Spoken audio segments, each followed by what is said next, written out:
Mr. Munnings, the printer, opens his shop door and waves to Miss Lovelace on the other side of the square. Morning, Miss Lovelace. Nice day.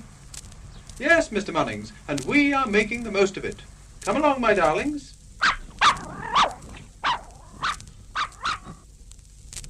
Ah, thinks Mr. Munnings, it's all very well for Miss Lovelace to shut up shop and go for a walk, but I have some work to do. He turns and goes into his shop.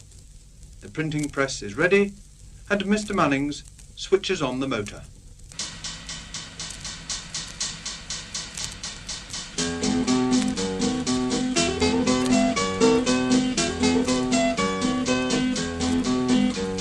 I line up all the letters with spaces in between and clamp them in the printing press, a wonderful machine. Posters are in capitals, bold and fat and tall, but the printing in the daily news is often rather small. Now the inky roller comes down the type and back and makes the letters ready to be printed clear and black.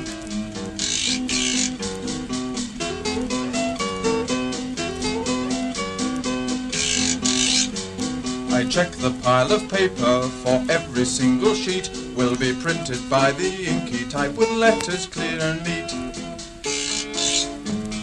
When they have a flag day, I print the little flags, notices and labels, and even paper bags. I make the letters stand up straight and keep the paper clean.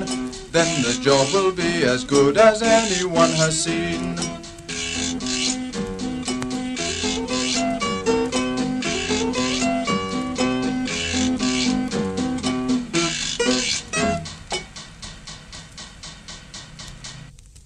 There we are, 50 posters for the Mayor's jumble sale. Now to phone the town hall. Hello? Hello? Oh dear, the line's dead. No dialling tone. I'll have to ask Mr. Platt to ring the engineers. And Mr. Munnings leaves his shop, crosses the market square, and calls on his old friend Mr. Platt, the clockmaker.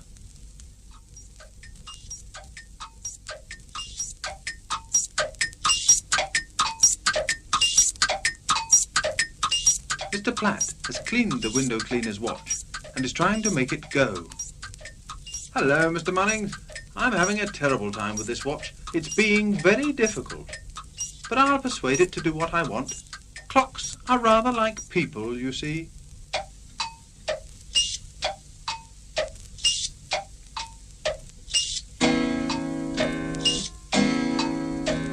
Clocks are like people, clocks are like you and me, each has its own personality. Big clocks, small clocks, grandfather tall clocks, cuckoo clocks, hall clocks, mantelpiece and wall clocks, clocks for the schoolroom, the kitchen and the nursery, alarm clocks to waken us, urging punctuality. All of them chiming or whirring or clicking, cuckooing or ringing or tick-tock ticking.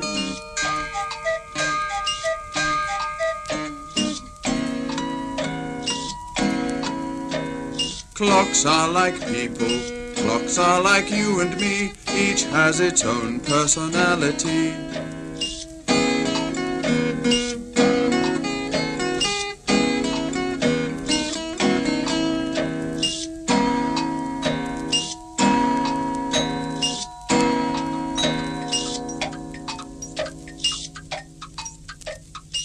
Oh, I nearly forgot, says Mr. Munnings.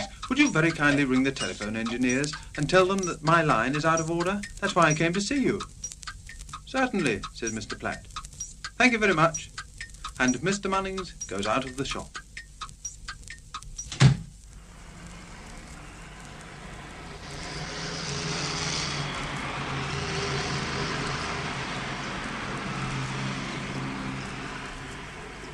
The market square is buzzing with activity. Suddenly, a familiar sound is heard. Rag on a bone! Rag on a bone! It's Raggy Dan, the rag and bone man, with his barrow.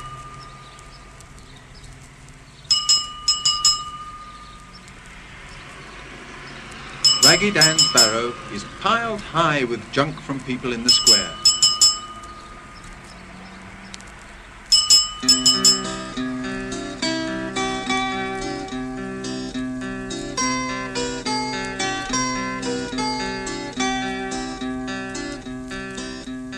Rags, bottles and bones I cry, rags and bones I buy. Listen for me as I'm passing by. Rags, bottles and bones I cry, rags, bottles and bones.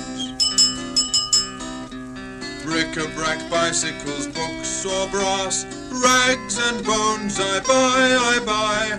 Pottery, pewter or china and glass, rags, bottles and bones I cry, rags, bottles and bones. Turn out the attic and under the stairs, rags and bones I buy. Old-fashioned furniture, sofas or chairs, rags, bottles and bones I cry, rags, bottles and bones. He's got a good load there, Mr. Munnings, calls Mrs. Cobbett, the flower seller. He's used to it. He can push that barrow for miles, says Mr. Munnings. These are lovely flowers, Mrs. Cobbett. Yes, roses and violets today. My favourites, says Mrs. Cobbett.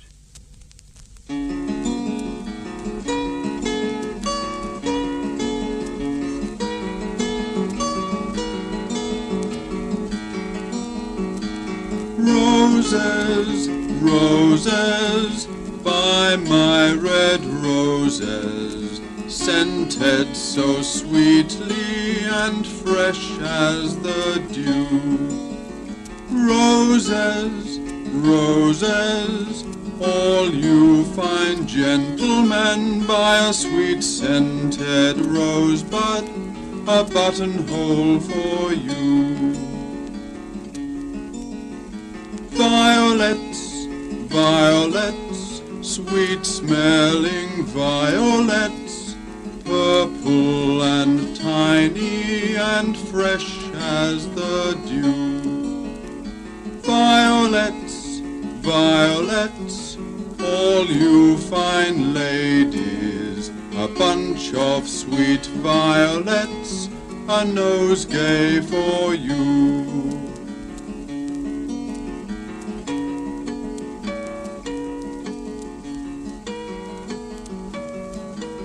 Mr. Munnings buys a bunch of violets for his wife, then returns to his shop. He's just about to enter when Nick Fisher approaches. "Hello, Mr. Munnings. Are the jumble sale posters ready yet?" he asks. "Why, yes, I was just going to phone the mayor about them." "Don't bother about that," says Nick. "He's asked me to get them put up as soon as possible."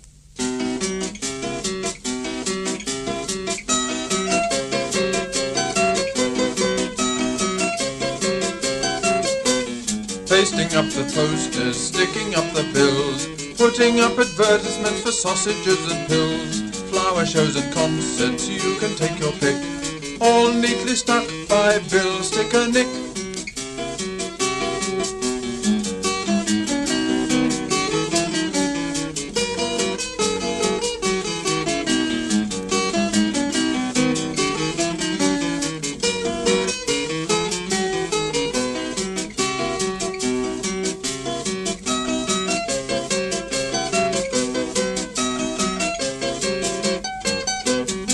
"Well, Nick, you certainly stuck that poster up well," says Mr. Munnings. "Straight as a die and no wrinkles." "Yes, yes, marvellous job," says a voice behind him. Mr. Munnings turns and discovers that Walter Harkin, the painter and decorator, has been watching Nick too. "Hello, Mr. Harkin. How's business?" "Not too bad, Mr. Munnings, but things would be much easier if people would take my advice about colours. They waste so much time changing their minds."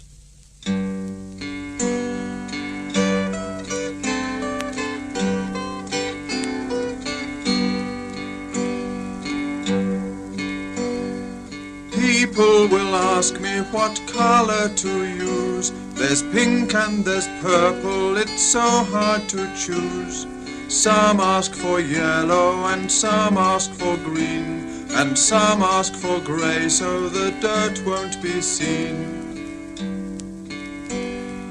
Red is exciting and orange is bright, and purple is rich as the sky at midnight. Crimson is splendid for one kitchen wall, and pink is quite pretty, perhaps in the hall. Black paint and brown paint just simply won't do for an old-fashioned house where for I think an old and new. Painted white.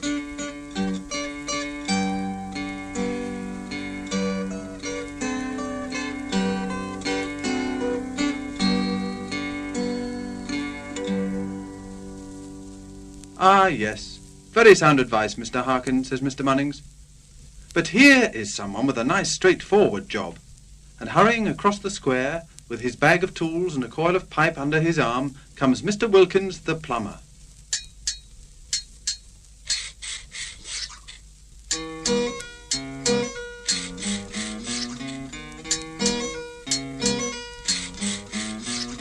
Hot water heater takes too long to heat.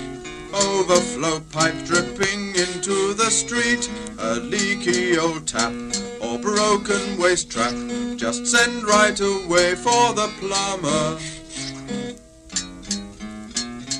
Ball valve corroded or mud clogs the drain. Winter has brought frozen pipes once again. So turn off the tap that shuts off the main and send right away for the plumber.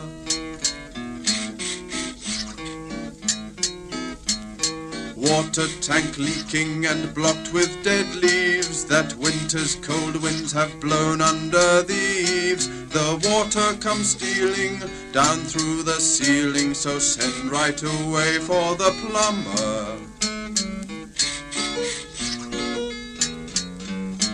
The cause of the trouble is very soon found. The old tank is lowered with care to the ground. The new one erected and quickly connected, and weatherproof, watertight, tidy and trim, is soon with clear water filled up to the brim. An excellent job by the plumber.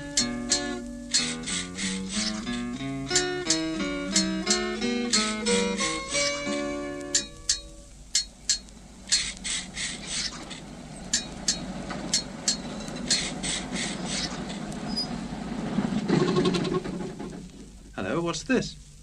A post office van draws up outside the printer's shop.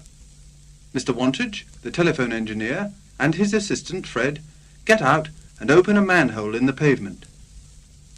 "Don't worry, Mr. Munnings, we'll soon have your phone working again," he calls.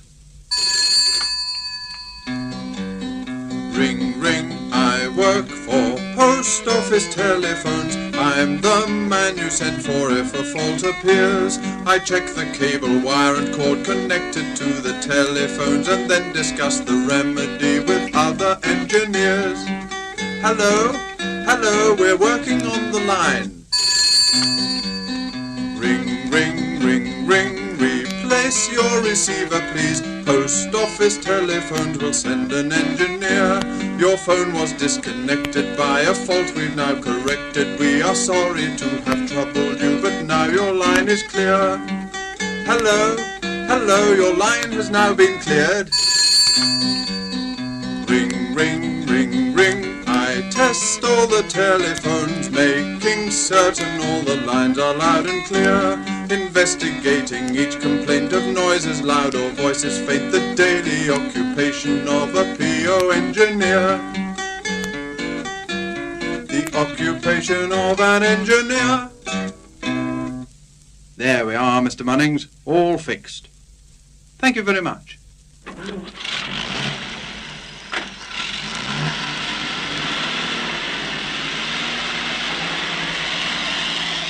Mr. Munnings looks round the square. Everything is normal. There is nothing to prevent him getting on with his work.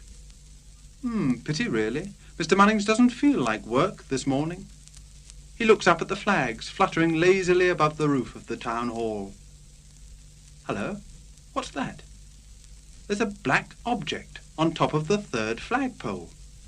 Other people have noticed too, and are staring up and pointing. The mayor comes out onto his balcony. He knows immediately what has happened. Mr. Clamp's cat is on top of the flagpole. "Mr. Troop," he calls, "it's Aggie again. Take the usual action, please."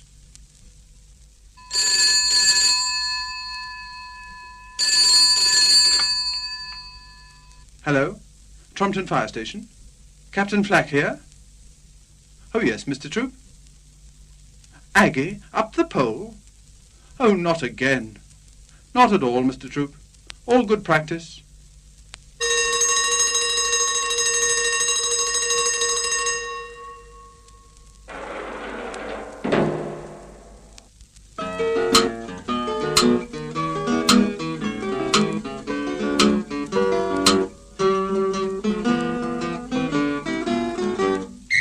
Pew, pew, Barney McGrew, Cuthbert, Dibble, Grub.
The fire engine arrives at the town hall.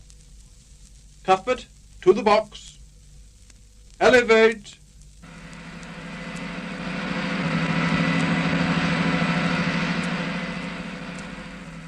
Grab Aggie. Meow. Descend.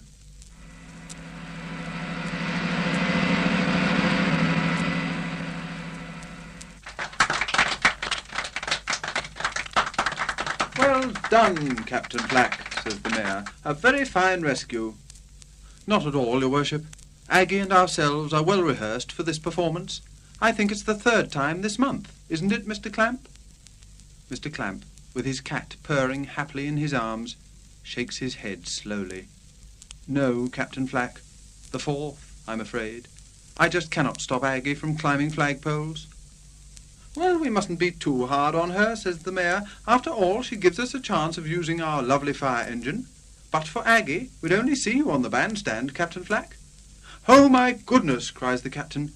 We must be off to get ready for the concert. Goodbye, your worship.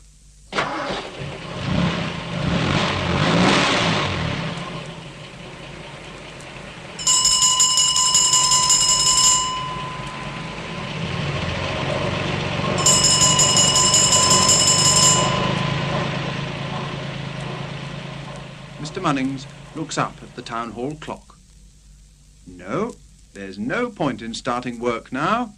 Just nice time to change into clean clothes, have a leisurely lunch, stroll over to the park, and listen to the fire brigade band.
Here is the clock, the Trumpton clock, telling the time steadily, sensibly, never too quickly, never too slowly, telling the time for Trumpton.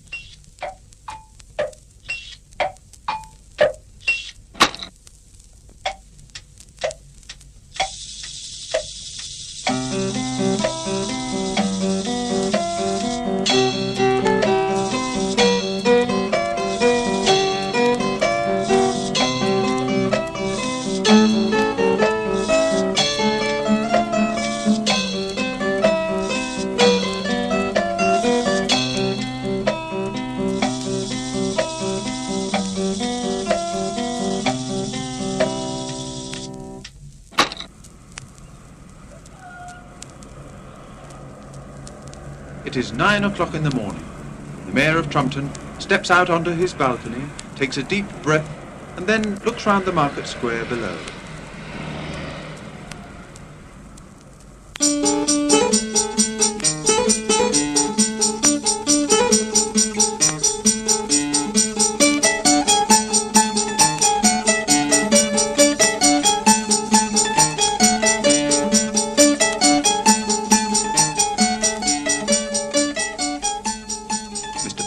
The clockmaker is taking down his shutters. Mr. Clamp, the greengrocer, is arranging some oranges. And here's Mrs. Cobbett, with her flower basket over her arm, hurrying to her pitch at the foot of the statue of Queen Victoria. The people of Trumpton are preparing for a busy day.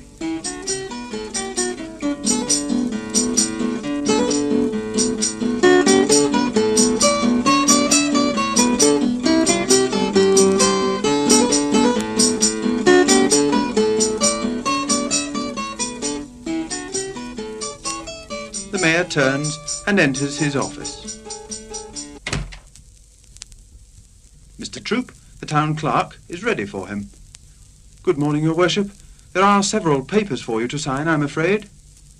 The Mayor sits at his desk, picks up his pen.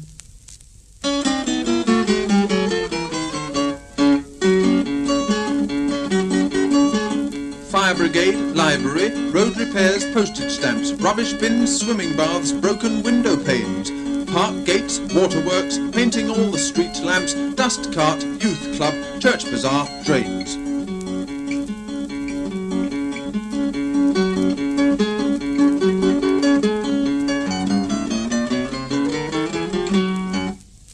There, says the Mayor. That's that. And now I think I will inspect the park. Please call my car, Mr. Troop. I will leave as soon as I have purchased a red carnation from Mrs. Cobbett. The Mayor hurries downstairs and through the front door. Mrs. Cobbett only just has time to pin his buttonhole into place before the mayoral car arrives.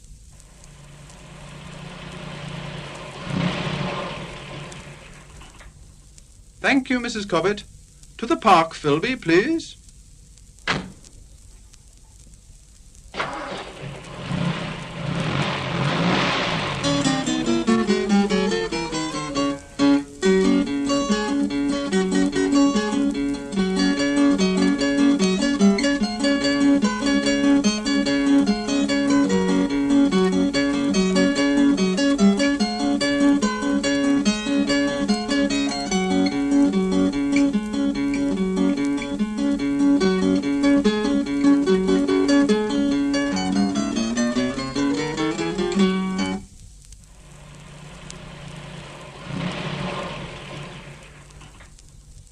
The car stops near the pond in Trumpton Park.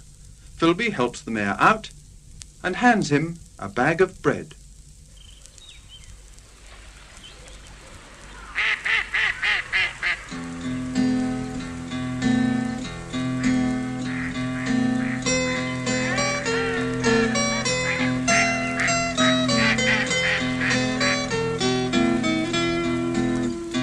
I like the robin's merry song, the thrushes and the lark. But best of all I like the ducks who swim in Trumpton Park. For ducks will never fly away as soon as I appear. They swim up in in their search for food, without a sign of fear. Their heads are dark and shiny green, their feathers brown and white. Their yellow beaks are broad and flat, their eyes are round and bright.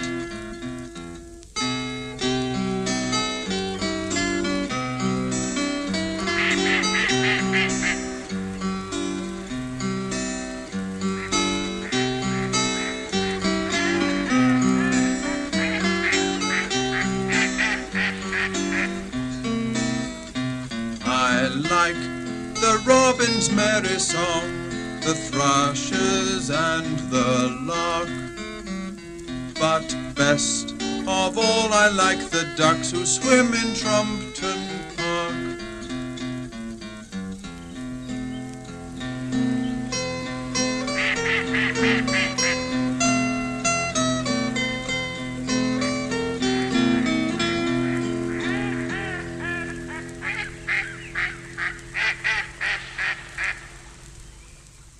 The mayor shakes the last crumbs from the paper bag, screws it up, and looks around for a rubbish basket.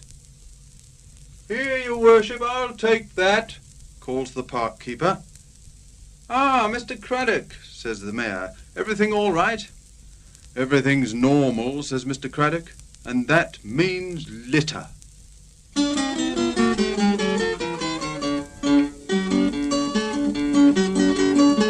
Silver paper, toffee paper, dirty bit of cardboard, chair ticket, bus ticket, button from a dress, chocolate wrapper, envelope, another bit of cardboard. Can't they use the litter bins and not make such a mess?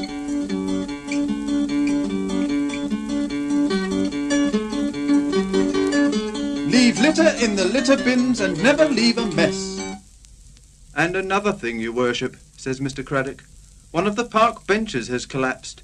It's getting a bit old, I'm afraid. I've got Mr. Minton and his son Nibs working on it now. Over here, sir."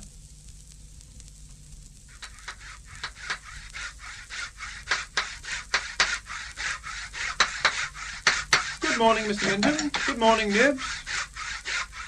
"Ah, good morning, your worship," calls Chippy Minton. "We're nearly finished, and then this seat will be as good as new."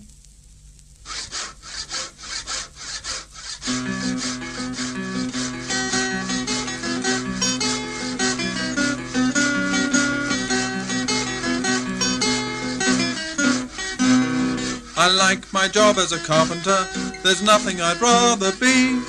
I've had my tools for many long years, they're all good friends to me. A mallet and drill are in my bag, a file and gimlet too. Sandpaper sheets, a brace and bit, a brad awl and some glue.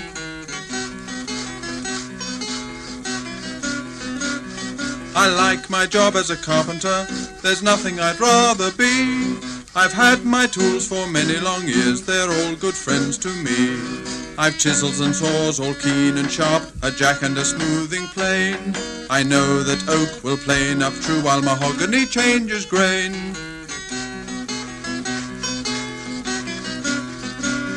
I like my job as a carpenter, there's nothing I'd rather be. I've had my tools for many long years, they're all good friends to me.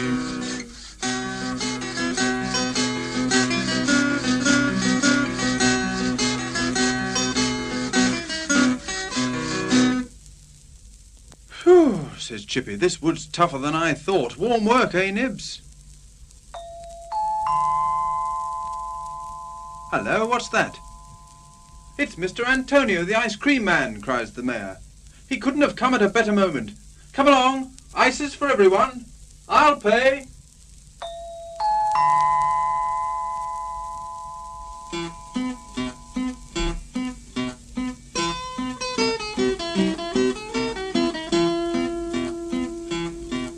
Ting-a-ling-a-ling-a-ling, here's the ice cream van. If you want to buy a lolly, come as quickly as you can. If you'd rather have an ice, you will find they're very nice. Just hurry up and buy one from the ice cream man. Would you rather have a chalk ice or a cornet or a brick? Or if you buy a lolly, please don't throw away the stick. Find the nearest litter bin, put the stick and paper in, and buy another lolly from the ice cream man.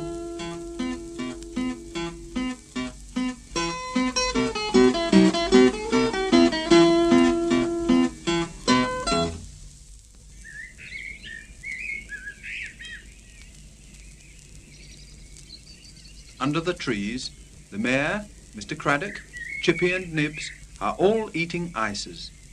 The Mayor has taken off his robes and chain of office. It wouldn't do for him to be recognised eating ice cream in public.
Meanwhile, in her hat shop in the market square, Miss Lovelace is busy persuading a customer to buy one of her latest creations.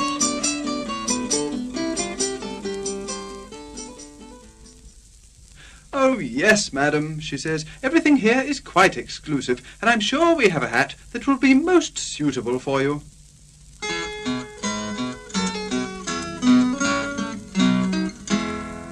A hat for a young girl so sweet and so slim, has long velvet ribbons and a wide shady brim, with bright yellow daisies so fresh and so fair, to echo the colour of her long golden hair.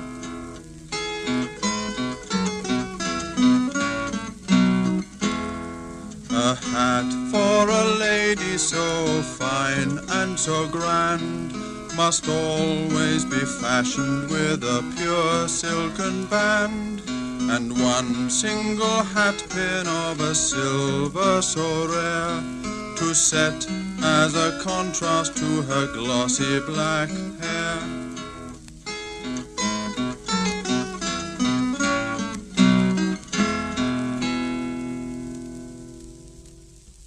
"You'll take this one, madam? I'll have it sent round. Good day." "Mitzi, Daphne, Lulu." And from the back room come Miss Lovelace's three peaks. "Come along, time for a walk." Miss Lovelace locks up her shop, and then, with Mitzi, Daphne and Lulu, she crosses the square. Mr. Clamp, the greengrocer, is very pleased to see her. "Good morning, Miss Lovelace. What can I do for you today? As you can see, we've got absolutely everything."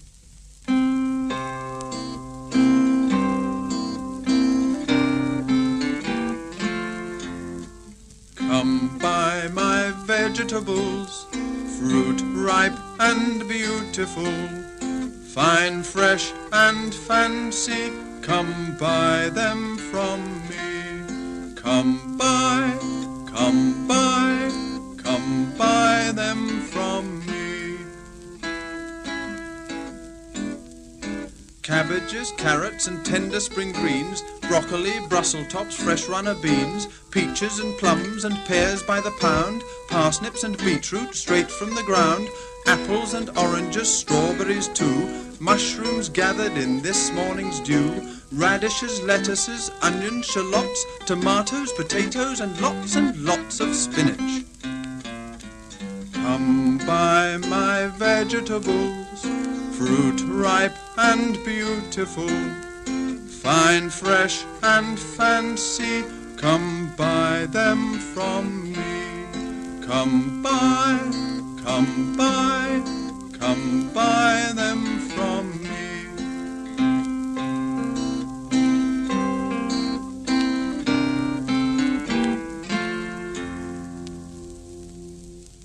Miss Lovelace gives Mr. Clamp her order, and he promises to deliver it. Come along, my darlings, to the park.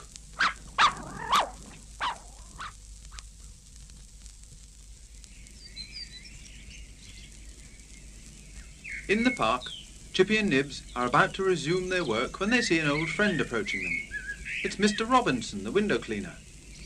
Hello, says Chippy. What are you doing here? Going to clean the greenhouse? No, says Mr. Robinson, I've already done that. I'm working on the lamps now. Look at that one by the lily pool. Absolutely filthy. And Mr. Robinson sets his ladder against the lamppost, plunges his leather into a bucket of water, wrings it out, and flicks it.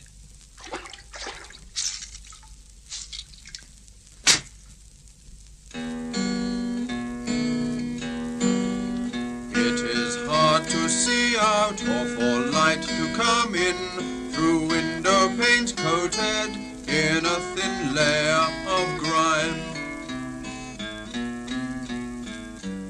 Mullioned or lattice work, frosted or plain, your windows will let in the sunshine again if you send for the man who cleans windows in time. Send for the window cleaner, don't delay, send today. He will come with his ladder, his leather and pail, and wash all the grime away. He will put up his ladder and fill up his pail, wring out his leather and give it a shake. The panes that he cleans he will clean without fail, because of the pains he will take, because of the pains he will take.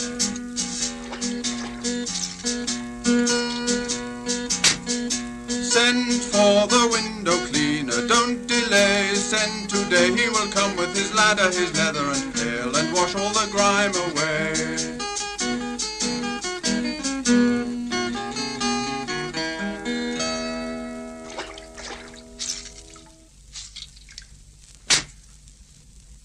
Well, you've certainly made that glass sparkle, says Chippy. But I must get on with my work. What with you and the ice cream man, I've been held up too long.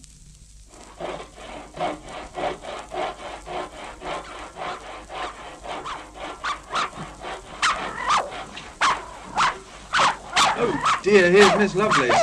Mitzi, Daphne, Lulu, stop it. It's only Mr. Minton sawing wood.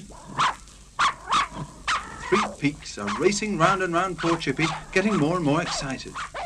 Mitzi suddenly dashes off on her own. She's not looking where she's going. She makes straight for Mr. Robinson's ladder. Look out!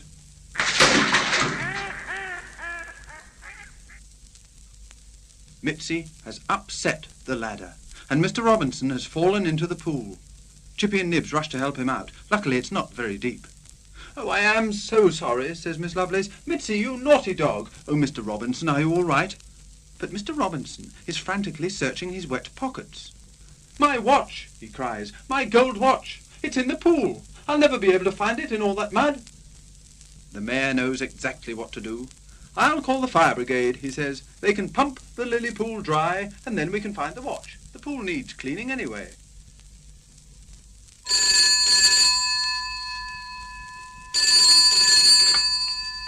Hello, Trumpton Fire Station. Captain Flack here. The mayor here. A gold watch has been dropped in the lily pool in Trumpton Park. Can you come and pump it dry? What's that? A gold watch? In the Trumpton Park lily pool? Certainly, your worship. We'll be there right away. Right away.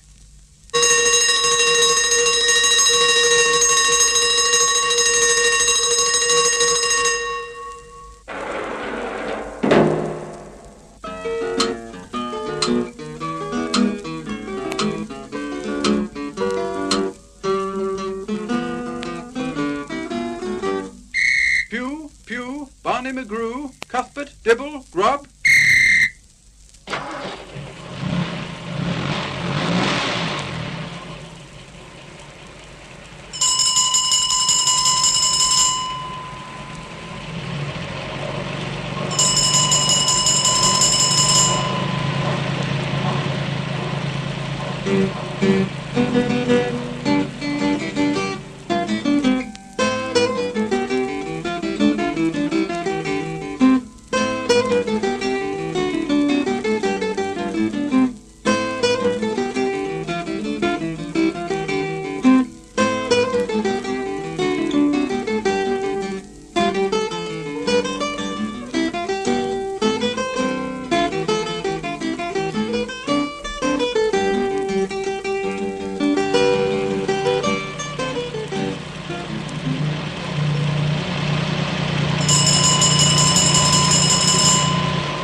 fire engine arrives in the park and Captain Flack loses no time. Man the pump!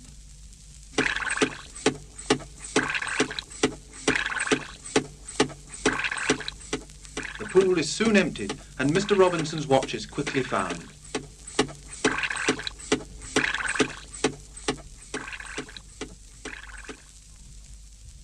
It is not long before the members of the fire brigade are on the bandstand, with their gleaming musical instruments poised for the first item in the Trumpton Park band concert. Captain Flack takes up his baton and